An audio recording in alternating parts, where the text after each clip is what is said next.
বিশেষ তো অবশ্যই থাকে।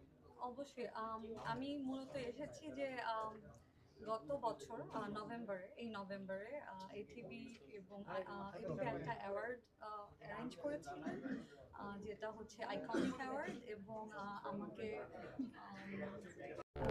সেরা অভিনেত্রী হিসেবে আমি একটা অ্যাওয়ার্ড পেয়েছিলাম ওনাদের কাছে। সো সেটা কি বলে এই টিভির যাত্রার শুরু যেভাবে আর কি অফিসিয়ালি আমার যতটুকু ধারণা যে ওখান থেকে আমি জানতে পেরেছি যে এরকম একটা ইনিশিয়েটিভ নিতে যাচ্ছিলেন। তো এখন এটা সাকসেসফুলি এটা রান করছে, অ্যান্ড এটার প্রসার আরও বাড়ছে, যেটার জন্য আমি আসলে খুবই আনন্দিত।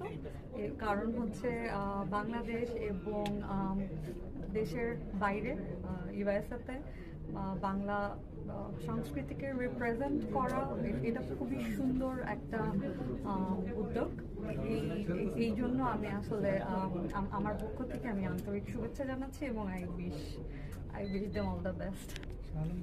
নাটকের